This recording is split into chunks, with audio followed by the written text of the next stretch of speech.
A mí, en lo particular, que me gustan mucho los mercados, sigo un gráfico muy de cerca, que es la relación de los mercados de Brasil y los mercados de Argentina. Y saben una cosa, son el mismo dibujo, exactamente el mismo dibujo. Pero Brasil, un año y medio antes. Todo lo que pasa en Brasil, un año y medio después, termina pasando algo parecido en la Argentina. Por eso es un mercado a mirar y fue la idea del programa de hoy. Más allá de la frontera, tratar de ver lo que pasa en Brasil, porque tarde o temprano va a pasar en la Argentina. Santiago Bulat, ¿cómo estás? ¿Cómo estás, Claudio? ¿Bien? Antes de darte la palabra completamente, ¿en qué año naciste? 94. 1994, o sea, ni viviste el tequila. Bueno, ahí, ¿no? No lo viviste, ni no te acordás. Y la crisis del 2001 eras un nene. Sí. Es algo que no debemos subestimar.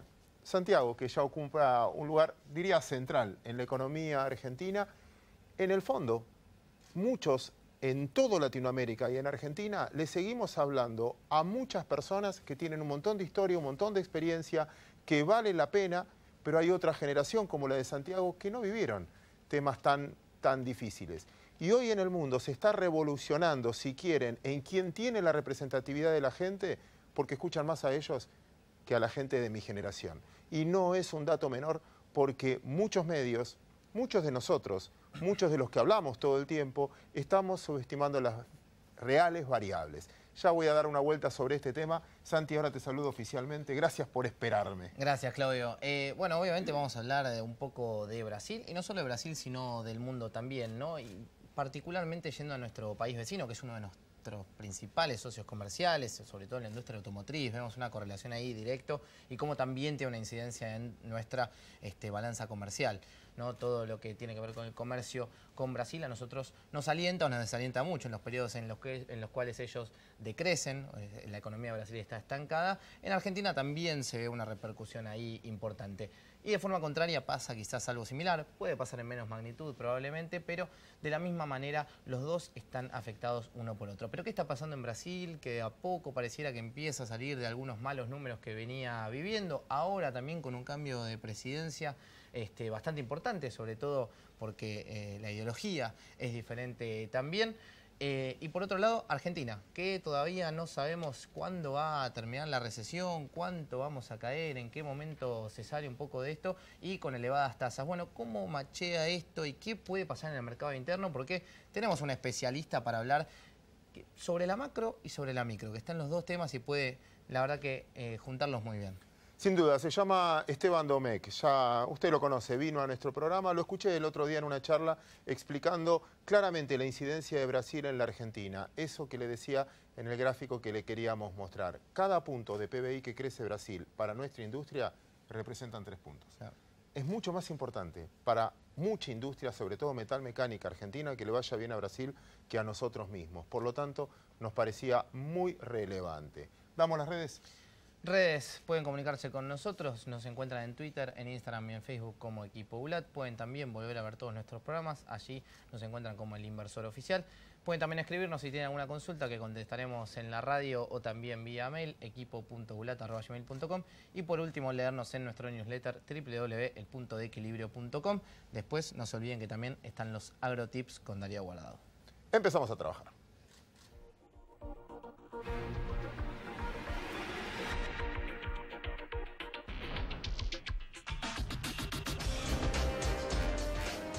Bueno, Esteban, muchas gracias por venir. Muchas gracias por la invitación. Antes que nada, 2 preguntas. Una, ¿nos tiene que importar como país Brasil? ¿Es verdad esto que veníamos diciendo con Claudio? Y ahora con este cambio de gobierno que se viene, ¿cómo nos afecta? Bueno, en primer lugar, definitivamente lo que sucede en Brasil impacta mucho en la economía argentina. Representa prácticamente 1/6 de nuestras exportaciones, alrededor del 16%, y 1/4 de todo lo que nosotros importamos. Es sin dudas nuestro principal socio comercial, medido por las Expo, por las Impos o por la suma de los dos. Y hay un factor adicional que tiene que ver con el componente de esas exportaciones, fundamentalmente porque casi todo lo que nosotros le exportamos a Brasil son manufacturas de origen industrial, muy distinta composición a lo que nosotros le exportamos al resto del mundo. En este sentido, casi toda nuestra cadena productiva, fundamentalmente o partiendo principalmente por el lado del sector automotriz, pero después el resto de los sectores metalmecánica y demás, están muy asociados a lo que pase con la actividad económica de Brasil, con la industria de Brasil, y en ese sentido es muy importante para todo nuestro entramado productivo. Respecto a la segunda parte, ¿qué puede pasar hacia adelante? Bueno, habrá que despejar un poco, yo supongo a partir de enero, cómo se instrumenta un nuevo programa económico en Brasil que apunte a resolver muchos de los desequilibrios estructurales que esta economía viene arrastrando ya desde hace mucho tiempo. Para poner en contexto, tanto Argentina como Brasil, y como bien lo describía Claudia al principio, están atravesando un proceso de estancamiento de mediano y largo plazo muy importante y muy distinto de lo que está ocurriendo con el resto de las economías de Latinoamérica. Y en este sentido creo que estamos ante un cambio de era, ¿no? Un cambio de era muy importante que empieza con un cambio político y seguramente a partir del 1 de enero, cuando ya el nuevo presidente, eventualmente será Bolsonaro tal vez, esté en el poder y empiece toda una serie de reformas, habrá que ver si Brasil puede acelerar o no el crecimiento económico. Y en ese sentido, si logra hacerlo, probablemente el impulso que tengamos para todo nuestro sector exportador, para el sector industrial, para el sector automotriz, va a ser muy importante. Un detalle más para tener una idea de la magnitud. Hoy el sector automotriz argentino, las terminales automotrices están partidas en dos. Una parte está muy volcada al mercado interno y hoy están suspendiendo personal, ven una caída en las ventas muy importante, achicando producción, todo ese tipo de fenómenos de un escenario muy recesivo en el plano local. Y las que están muy volcadas al sector externo, fundamentalmente a Brasil, están ampliando sus plantas, ampliando la cantidad de gente y demás. Fíjense cómo ya un Brasil creciendo al 1,5 está impactando positivamente nuestra economía. Así que en caso de acelerar, obviamente podemos esperar muy buenas noticias desde ahí. Uno de los puntos que quería jugar con ese gráfico decía a Argentina le pasa lo que le pasa a Brasil. Entonces yo tenía, no sé, efecto caipirinha, ellos 98-99, Argentina el impacto 2001. Lavallato hace 2 años, en Argentina, cuadernos, etcétera. Como venimos de la mano, obviamente ellos un mercado interno mayor. Para hacer las reformas estructurales que vos decías necesitas mucha institucionalidad. Y creo que la elección lo que le va a dar es institucionalidad al Brasil, que viene 2 años teniendo un presidente con muy baja popularidad. La pregunta concreta es, la sociedad brasileña, que quizás me arriesgo a preguntarte también sobre la Argentina, ¿está dispuesto a hacer los cambios que hay que hacer? Es muy difícil saberlo. Yo no sé si el ciudadano de a pie, toma conciencia a veces de la magnitud de los desequilibrios o problemas económicos y sociales que puede llegar a tener un país. En ese sentido, es interesante analizar lo que pasó, por ejemplo, con la reforma laboral en Brasil, que sí pudo avanzar, y acá en Argentina ni siquiera se pudo llegar a presentar, ni siquiera se pudo empezar a dialogar.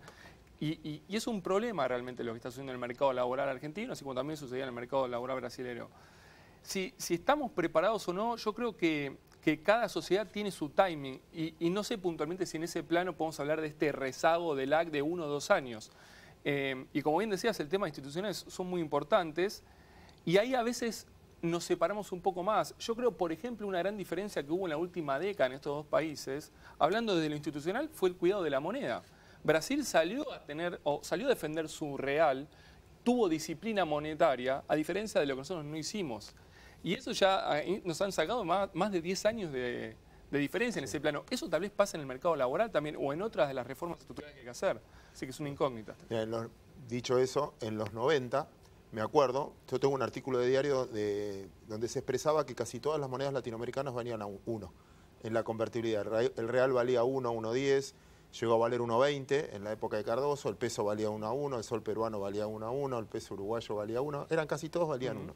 Y fíjate, hoy el real, después de una gran baja, vale 3.75 y nosotros estamos en 38. Esa es la pérdida del manejo monetario. Y contando. Y contando, porque no sabemos dónde termina este desequilibrio monetario y esta inflación, ¿no? En Argentina, que todavía creo que tenemos un par de años más. En ese sentido, volviendo a la pregunta anterior, yo creo que los 2 países se enfrentan a un momento muy particular de su historia económica. Y yo creo que Argentina, al margen de que sí, claramente vamos a tener estos 2 años de retraso, tenemos una gran incógnita hacia adelante, porque el proceso de normalización económica que tendría que haber encarado Argentina en este mandato de Mauricio Macri quedó muy inconcluso. Desde los desequilibrios macroeconómicos, estructuralmente hablando, desde los desequilibrios institucionales, reforma previsional, laboral, tributaria, etcétera. Y en ese sentido, yo creo que es probable que la Argentina se siga retrasando respecto a sus pares de la región, ni hablar, pero probablemente de Brasil también. Yo creo que a Brasil puede llegar a acelerar un proceso de crecimiento y eventualmente desarrollo con esta nueva era que se viene. Y Argentina yo creo que todavía va a tener que resolver problemas que no resolvió anteriormente. Déjame repreguntarte sobre eso. Las elecciones en Brasil, de lo que vos viste, me refiero más a lo económico, ¿fue la expresión de gente enojada con lo que había o de expectativas de futuro por lo nuevo? Yo creo que puede ser una combinación de los dos. Habría que preguntárselo a un especialista, digamos, un analista político. Recordemos los últimos 4 años de Brasil en materia económica fueron muy complejos, ¿no? Un 2015 y 2016 donde Brasil transitó una de las recesiones más importantes de su historia, 2 caídas del PBI de más de 3,5%, acumulando casi 8%, y una salida que empieza a hacer reformas, se queda a mitad de camino, crece 1 en el 2017, crece 1,5 este año. Es sin dudas una actividad económica que está muy dañada desde el plano recesivo, cosa que Argentina no. Es una particularidad, porque hoy uno diría, después de la primera gran década del siglo XXI, donde hubo un gran viento de cola para países emergentes, y tanto Brasil como Argentina, como el resto de los países de la región, pudieron capitalizarlo, Brasil y Argentina no hicieron los deberes, no hicieron las reformas que había que hacer, y los dos entran en la segunda década en un proceso de estancamiento. Pero Brasil de alguna manera pagó con recesión y Argentina no. Argentina está estancada desde el 2011, pero sin una recesión brusca. Es un estancamiento de mediano plazo, crecemos más 2, caemos menos 2. Y entonces como que nos vamos degradando económicamente y no lo vemos. A diferencia de 1,89 en 2001-2002, donde caímos 5, 10, 15, y se siente. Desde el punto de vista de largo plazo, 10 años acumulando promedio 0 de crecimiento, Chile crece más 25, Perú más 30, nosotros 0. El desvío que tenemos contra eso es lo mismo que pasó en el 2001 y 2002, pero sin caída. Entonces dijimos, bueno, nos acostumbramos a este nivel de crecimiento que no solo Brasil sí pagó con recesión, 8 puntos más 2 de 1,5, y yo creo que eso debe haber jugado a favor en las elecciones. Y eso tal vez no pase en las elecciones de Argentina el año que viene, porque de vuelta es una recesión light la nuestra, pero prolongada en el tiempo. El año que viene, tal vez este año la economía argentina caiga 2,5, el año que viene 0, menos 0,5. No es un menos 10 a lo que estamos acostumbrados en las crisis argentinas. Entonces, de vuelta, no sé si la gente entiende la magnitud de nuestro desequilibrio, que es un desequilibrio que no te deja crecer, más que es un desequilibrio que te hunde. Ese es el dilema. ¿Tenemos mejores perspectivas desde 2019? ¿Podemos hablar de un tipo de cambio más alto, un balance quizá del Banco Central más saneado? ¿Cómo encaramos un 2019 ahora? Que encima es electoral, ¿no? Sí. Mirá, va a ser un año 2019 complejo en materia de actividad, fundamentalmente porque, a diferencia de lo que viene ocurriendo ya desde hace bastantes años, digamos, creo, y esto es lo más positivo y donde uno puede ser optimista a mediano plazo, se están apuntalando los grandes problemas que tiene esta economía, que es un déficit fiscal muy, muy importante, donde siempre se ha gastado más de lo que ingresó, un déficit externo, un problema monetario, financiero, inflacionario. Entonces, cuando uno dice, bueno, ahora definitivamente por las malas y un costo muy grande se están apuntalando casi todos los desequilibrios, la contracara de eso es que se está pagando con un sinceramiento de la inflación que estaba contenida y con una caída en el nivel de actividad, un escenario mucho más recesivo del que esperábamos. Entonces, el corto plazo casi que está relativamente condenado a una situación económica mala, negativa, recesiva. Ahora, si en el mediano plazo podemos despejar los problemas estructurales, vamos a poder encauzar un proceso de crecimiento después. Y un dato muy importante de por qué no se puede reactivar la economía ahora. Yo creo que el factor político ya está operando. En el plano financiero lo vemos en los mercados. Uno dice, Esteban, se consiguieron los fondos, el FMI cubre toda la necesidad de fondos. Buenísimo, un inversor afuera dice, listo, entro. Si en 12 meses tenemos elecciones presidenciales, estamos hablando de Argentina, digamos, con todo el peso de nuestra historia que eso implica, política, económica y socialmente, yo no veo desde el plano financiero un riesgo país convergiendo a lo que estaba en el año 2017, a 300, 400, y mucho menos en el plano real, con escenario contractivo en materia de actividad y elecciones presidenciales, un empresario o una persona que diga, me voy a poner un kiosco o voy a poner una empresa petrolera o lo que fuese. Entonces, ese es el escenario que nos va a acompañar. Claramente los números macro empiezan a ordenarse a la fuerza, como decías, ¿no? Balanza de pagos, balanza comercial, pero la micro quedó muy dañada, la pyme quedó muy dañada. ¿Tiene capacidad de reacción? ¿Puede aguantar 3, 4 meses y después la economía reaccionar? De fondo, ¿las ves estables o la ves que ya la cadena de pagos está mucho más complicada? Yo lo veo complejo. Y si me permitís, yo creo que cuando uno analiza el PBI, bueno, tiene la oferta agregada, el PBI, la demanda, gran parte de ese PBI lo componen las pymes. Y las pymes hay que partirlas en dos. Las que estaban preparadas para atravesar un temporal y las que no estaban. Que las que no estaban, no es que uno dice 50-50, no. Diría que el segmento pyme 70-80 no están preparados para atravesar un temporal. Ahora, si la situación es muy compleja en materia de actividad y en materia financiera, que son los dos principales canales por los cuales una pyme se ve golpeada, ¿por qué? Porque es menos ventas, son incrementos de los costos que no puede trasladar a los precios, tiene muchos problemas en las cobranzas, tiene aumentos de tarifas.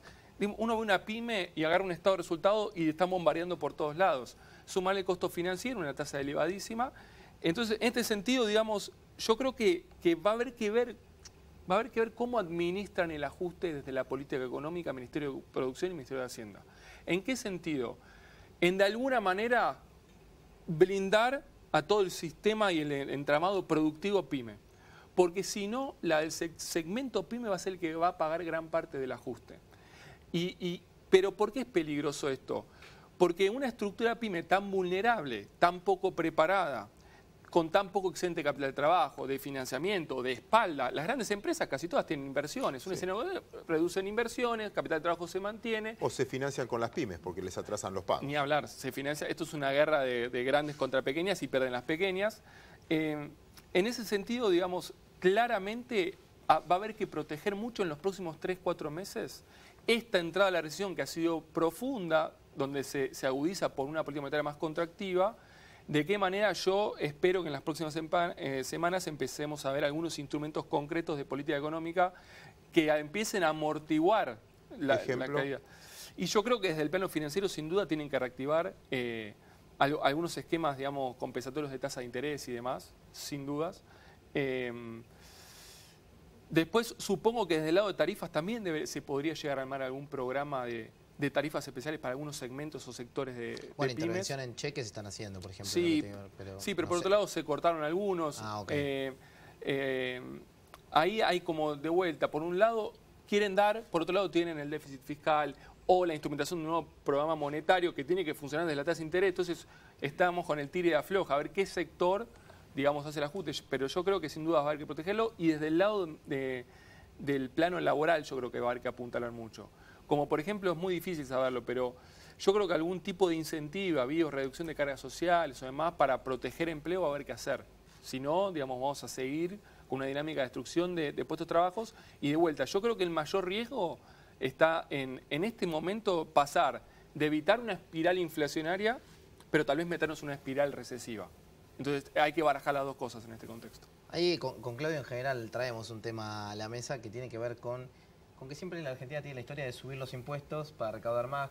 Ahora vos hablabas justamente de cerrar el déficit, pero ¿no puede haber algo a la inversa? Esta curva del Laffer que funcione, digamos, tratar de bajar un poco los impuestos quizás a las empresas más vulnerables y de esta forma darle más aire para producir y así que vuelvan a reactivar. Sí, y no solo es la carga, sino después todo el resto de burocracia o la presión que viene en la FIP. A la hora, hablamos de medidas antes, una gran medida que tiene que hacer es relajamiento del lado de lo que la FIP demanda en cuanto a planes de pago, posibilidades y demás, porque hoy el tema de embargos en las pymes es letal. Se atrasan 30 días, ¡pum!, embargo. Entonces ahí tiene que haber un relajamiento claramente. Pero es re interesante esto, porque uno agarra la historia argentina y dice, entramos en crisis, más impuestos. Salimos por X motivos, volvemos a entrar en bueno, más impuestos y así nos vamos empantanando, ¿no? Entonces como que tropezamos, nos caemos, nos enllamos, cada vez tenemos más yesos, ahora cada vez para empezar a crecer más vigorosamente y alcanzar el resto del país, cada vez es más difícil, estamos más pesados, más cargados. Yo creo que en algún momento tenemos que hacer un cambio ahí de chip y decir, bueno, a partir de ahora la próxima política fiscal expansiva no es más gasto, es desde el lado de los impuestos, porque en definitiva el efecto en el corto plazo es el mismo, pero el efecto en el largo plazo es 10 veces mejor la baja de impuestos. Porque después hablamos de competitividad, de logística, de financiamiento o del tipo de cambio, pero la verdad es que competir con esta pesada carga tributaria, con esta mochila, es muy difícil. Cerrando, Esteban, ¿Alguna comparación, alguna conclusión que quieras sacar después de todo lo que leíste de Brasil? ¿Algo que podamos copiar o aprender? Yo creo que hay un dato muy importante en los últimos meses y se va a profundizar ahora, es cómo la balanza entre los dos países se está dando vuelta. Puntualmente el dato de septiembre ya fue positivo para Argentina después de 4 años. Desde noviembre de 2014. Sí, exactamente. ¿Y por qué esto es importante? De los 8.500 millones de déficit de balanza comercial argentino el año pasado, 8.200 era con Brasil. Claro. Casi más del 95% de nuestro déficit tiene que ver con Brasil. Así que sería interesante, si Brasil va a crecer y tenemos un tipo de cambio mucho más competitivo por la devaluación del peso y encima ahora se está apreciando el real, sería interesante aprovechar la oportunidad para reconfigurar la matriz exportadora-importadora bilateral entre ambos países. Porque tenemos que apalancarnos en Brasil, pero tiene que ser un comercio sano. O sea, tenemos que proteger la industria, pero tenemos que apuntar a otros sectores y que desde el lado de la restricción externa no sea un puñal que el día de mañana nos vuelva a meter en otra crisis o con otro desequilibrio externo. Así que desde ese lado yo creo que hay mucho para trabajar. Sería interesante no desaprovecharla ahora. Esteban, muchísimas gracias por tu visita hoy. Muchas Gracias por la invitación. Te invitamos y a ustedes también a ver los agrotips.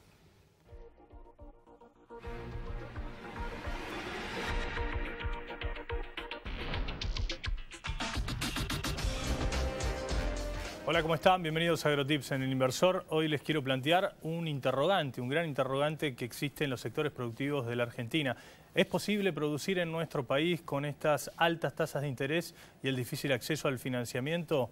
Bueno, hay que recordar que hoy, por las tasas que fija el Banco Central de la República Argentina, cercanas al 70%, esto dificulta poder acceder a crédito barato para los sectores productivos para poder reinvertir. Y por supuesto esto complica la ecuación del negocio para muchas actividades a lo largo y ancho del país y para la agroindustria en su conjunto, no solo al campo como productor primario, sino al resto de las actividades, al resto de los eslabones de la cadena. Hay que tener en cuenta que muchas actividades, como por ejemplo la ganadería, la lechería, la agricultura, vienen de sufrir además de esta necesidad de financiamiento una dificultad en lo que hace a las fuertes pérdidas tanto económicas como productivas que sufrió el sector por una de las sequías más importantes de las últimas décadas, que esto ha mermado los recursos de los productores y el bolsillo para poder invertir en la próxima campaña. Hay que tener en cuenta además que ha sido producto de una mayor carga fiscal, teniendo en cuenta la reinstauración de lo que fueron los derechos de exportación por parte del gobierno y esto cómo impacta en los sectores exportadores que se ven más dificultados y han bajado en lo que hace a su ecuación de rentabilidad por esta mayor presión fiscal. Hay que decir que sectores como la lechería están muy complicadas con la falta de financiamiento y esto viene a agravar la situación de este sector. ¿Por qué? Porque hace ya más de 3 años que viven una crisis de rentabilidad muy fuerte por la baja en los precios que reciben por parte de la industria y esto cómo impacta en lo que hace al cierre de tambos. Cierra en la Argentina más de un tambo por día, esto es según estadísticas privadas porque no hay estadísticas oficiales y esto también impacta en lo que ha sido la fuerte suba de los costos por la devaluación que tuvo el peso desde comienzos de año hasta esta parte y eso ha sido realmente letal, una ecuación letal para la lechería. Las economías regionales también están sufriendo la falta de financiamiento, si bien ha sido beneficioso la suba del tipo de cambio y ha mejorado la competitividad de muchas economías regionales que exportan. No todas exportan, pero las que exportan han mejorado la ecuación del negocio, todavía siguen sufriendo la falta de crédito porque vienen de años de crisis y de perder dinero y de costos realmente muy elevados, como puede ser la vitivinicultura, la producción de frutas del Alto Valle, manzanas y peras, o los cítricos, ya sea los cítricos dulces en el litoral o el limón en el noroeste argentino. Por eso, con esta falta de financiamiento, con tasas muy elevadas, es muy difícil producir en la República Argentina. Pausa breve, enseguida volvemos con El Inversor. Nueva línea High-Tech. Nuevo diseño global premiado. Transmisión PowerShift 16+16. Motor Alco Power de 115, 125 y 135 caballos. 105 litros por minuto de caudal hidráulico. Piloto automático y telemetría. Nueva generación de tractores Valtra. Evolución sin límites. Valtra, tu máquina de trabajo. Solo hay algo que me gusta más que manejar al amanecer. y es poder manejar los tiempos comerciales de mis granos. Imagina poder crecer sin límites. IPESA Silo. Si lo imaginamos, podemos.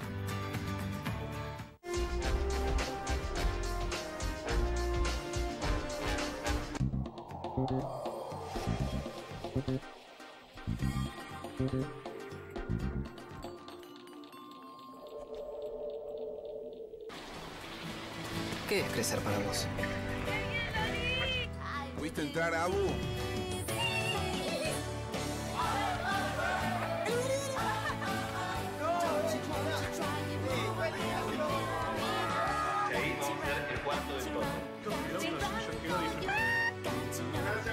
Para cada uno, crecer es algo distinto. Lo importante es tener quien te acompañe. Me parece que hice un video. Banco Ciudad. Te quiere ver crecer.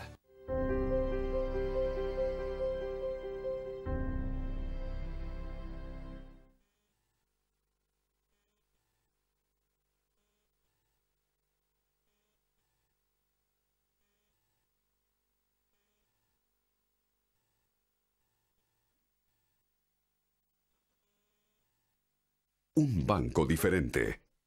Banco Hipotecario.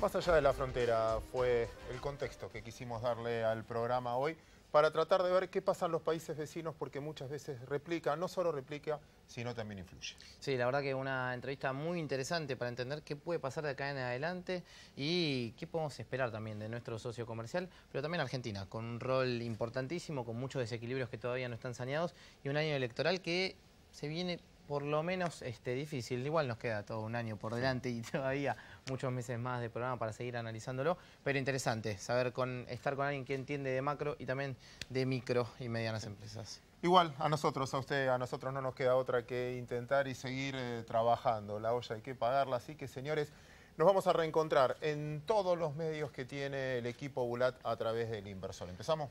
Radio por Millennium 106.7, todos los martes de 21 a 22 horas. Nos puede leer también en el puntodeequilibrio.com. No vamos a convocar a Esteban también. Un dato que quería dar para cerrar el programa de hoy. Dentro de la fortuna o poca fortuna, también tengan en cuenta que este año se dio una gran suba del petróleo, cosa que nosotros estamos importando, y una fuerte baja, el valor más bajo que tuvo en los últimos tiempos, tanto la soja como el maíz que estamos exportando. Esa combinación no nos ayudó, ojalá nos ayude de cara adelante. Nosotros vamos cerrando el programa y nos reencontramos el sábado que viene en esto que es El Inversor.